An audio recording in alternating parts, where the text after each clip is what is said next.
नमस्कार दोस्तों, आप सभी का स्वागत है short and house YouTube channel पर। दोस्तों, अब रामधारी गुप्ता फर्स्ट की 120 प्रति मिनट की गति से डिक्टेशन दी जाएगी। यदि डिक्टेशन अच्छी लगे तो हमारे चैनल को सब्सक्राइब करें तथा वीडियोज को लाइक एवं शेयर करें। ज़्यादा समय ना लेते हुए अब हम डिक्टेशन स्टार्ट करेंगे। डिक्टेशन स्टार्ट होगी 5 सेकेंड बाद।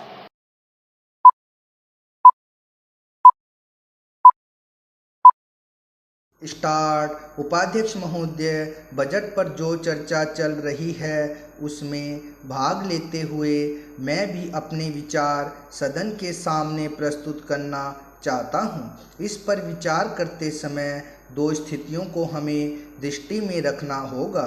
एक दृष्टि यह है कि किस स्थिति से हमारा देश गुजर रहा है, उसमें हमें क्या करना है, और दूसरी दृष्टि यह है कि भविष्य में देश को किस दिशा में ले जाना चाहते हैं। जब तक इन दोनों दृष्टिकोणों को सामने रखते हुए इस बजट को नहीं जांचेंगे, तब तक हम यह निर्णय नहीं कर पाएंगे कि यह जो बजट हमारे सामने रखा गया है वह देश की दृष्टि से उचित बजट है या नहीं।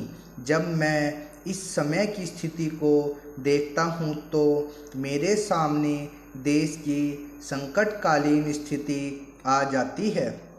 किस तरह से चीन और पाकिस्तान की तरफ से हमको खतरा है, किस तरह से वे देश पर हमला करना चाहते हैं और किस तरह से हमारी आपसी एकता को मिटाकर हमको लड़ाकर देश में देशद्रोह फैलाना चाहते हैं। इसके साथ ही साथ जब मैं पिछले बजट को सामने रखता हूं तो मुझे यह कहना पड़ता है कि आज का बजट चाहे जिस स्थिति में भी रखा गया हो, बहुत सुंदर बजट है। एक ईमानदार कोशिश हमारे वित्त मंत्री महोदय ने इस बजट को तैयार करते समय की है, लेकिन एक राजनीतिज्ञ की दृष्टि से जब मैं देश के भविष्य की ओर देखता हूं तो मुझे यह कहने में संकोच नहीं होता है कि कोई विशेष समाधान इस बजट से नहीं निकलता। मैं जिस पार्टी से संबंध रखता हूं उसका जो उद्देश्य है उसको सामने रखते हुए मैं यह कह सकता हूं कि जो हमारे सामने आदर्श है वे सब आज ही पूरे नहीं हो सकते। हमारे वित्त मंत्री या हमारी सरकार आज ही सब कुछ नहीं कर सकती या स्वर्ग लाकर हमारे सामने खड़ा नहीं कर सकती, लेकिन फिर भी यह मैं अवश्य देखना चाहती हूँ कि हमारा देश आगे बढ़ रहा है या नहीं। जिस दिशा में हम आगे नहीं बढ़ रहे हैं उसे देखकर मुझे निराशा अवश्य होती है। जो प्रस्ताव कांग्रेस अधिवेशन में पास हुआ उसके मूलभूत विचार मैं आपके सामने रखना चाहता हूं। वहां हमने यह निश्चय किया था कि वर्तमान पंचवर्षीय योजना खत्म होने तक देश की जनता की ज़रूरत की चीज़ें पूरी कर दी जाएगी। उपाध्यक्ष महोदय, उसमें हमने साफ साफ कहा था कि जो गरीब वर्ग है, जिसकी गरीबी के बारे में सभी जानते हैं, उसको देश की आमदनी का जो औसत है वह अवश्य ही मिल जाएगा और इस दिशा में हमारा प्रयत्न जारी रहे। हमारा जो बजट है उसको जब तक अपनी आर्थिक व्यवस्था या अपने विचारों के अनुसार नहीं आंकेंगे तब तक उस ध्येय की पूर्ति नहीं हो सकती। यदि इस दृष्टि से अपने बजट को देखते हैं तो हम इसे न अधिक और न कम नंबर दे सकते हैं। मेरी प्रार्थना यह है कि सरकारी या सरकार जिन संस्थाओं को सहयोग देती है उन्हें आदेश दिया जाए कि वे देश की उन्नति का विचार करें, परंतु खाने की पुष्टि देकर नहीं। यह कार्य शीघ्र से शीघ्र होना चाहिए। इसका कारण यह है कि उच्च श्रेणी आम जनता का आदर्श होती है और जो कुछ उच्च श्रेणी के लोग करते हैं उसकी नकल कनिष्ठ श्रेणी के लोग करते हैं। इसलिए यह काम पहले उच्च श्रेणी पर हो जाए तो आम जनता पर उसका प्रभाव अवश्य गहरा पड़ेगा। सप्ताह में 2 बार भोजन छोड़ने का जो मेरा सुझाव है, इससे न केवल अनाज वरन ईंधन, तेल, कोयला आदि सबकी बचत होगी। भोजन छोड़ने के अलावा अन्न बचाने का और भी एक तरीका है, वह भी सामूहिक सामाजिक श्रेणी पर किया जा सकता है। जानते हैं कि इस देश में 10% अन्न कौन खराब करता है? कीड़े, पंछी, बंदर और बोरियां ठीक न होने से अनाज गिर जाता है और मिट्टी में मिल जाता है। यह विचारणीय है। इस प्रकार 80 लाख टन बर्बाद होने वाले अन्न को बचाया जाए तो भारतवर्ष को किसी भी देश से अन्न की भिक्षा मांगने की आवश्यकता नहीं पड़ेगी। श्रीमन, यह अपराध कबूतरों, बंदरों, कीड़ों आदि का नहीं है, यह अवश्य ही हमारा अपराध है। आज तक विदेशों से हमको अनाज मिलता रहा है, इसलिए हम लापरवाह थे, इसीलिए अनाज का विनाश होता रहा। परंतु अकाल पड़ेगा जैसा कि इस वर्ष पड़ा है, तभी हम जागे तो यह ठीक नहीं है। हमें अन्न के नाश को रोकने की सतत कोशिश करनी चाहिए। उसकी बचत करना हमारा परम कर्तव्य है। यह काम हर किसान, बच्चा और युवक कर सकता है और उन्हें करना चाहिए।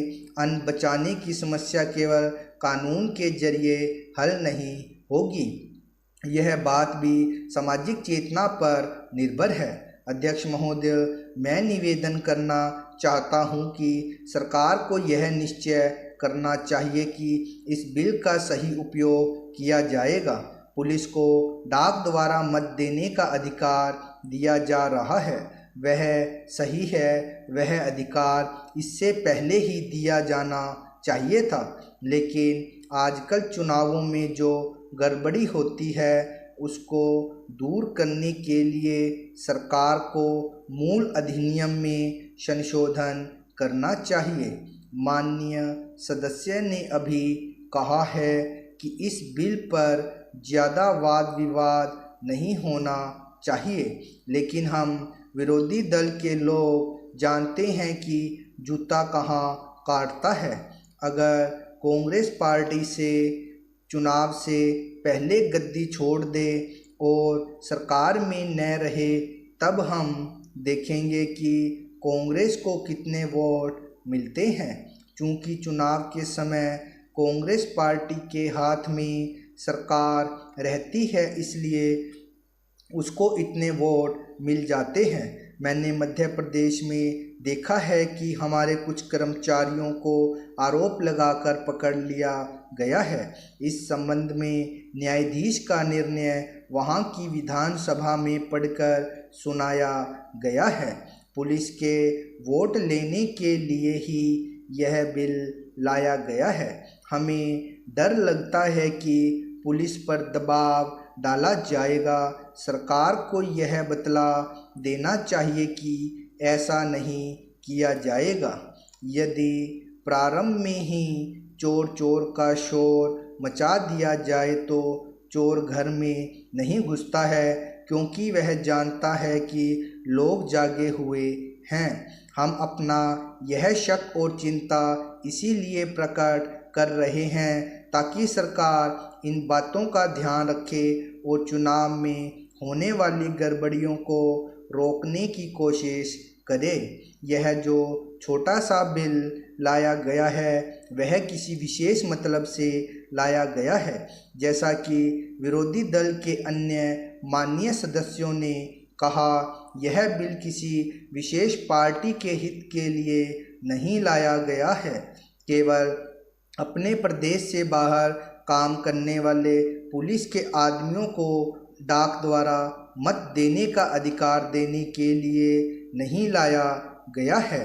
मैं निवेदन करना चाहता हूं कि अभी देश में वे स्थितियां पैदा नहीं हुई है जिनमें वह अपनी मत के अनुसार जिसको चाहे वोट दे सके। सदस्यों ने कहा है कि मध्य प्रदेश के लोग जो नागालैंड में हैं, बेशक उनको यह अधिकार देना चाहिए, लेकिन इसके साथ साथ यह भी कहा जाता है कि हमारे राज्य में पुलिस के लोग हैं। अध्यक्ष महोदय, मैं कहना चाहता हूं कि हर आदमी को यह अधिकार है कि जिसको वह चाहे डाक द्वारा मत भेज सके। ऐसा तो नहीं है कि सभी मत किसी एक अधिकारी के सामने ही इकट्ठा करके भेजे जाते हैं। स्टॉप। 120 शब्द प्रति मिनट की गति से थी ये डिक्टेशन। रामधारी गुप्ता खंड 1 के अभ्यास 37, 38 और 39 थे। इनका बार बार अभ्यास कीजिए तथा इन्हें कम से कम एक बार ट्रांसक्राइब जरूर कीजिए। धन्यवाद।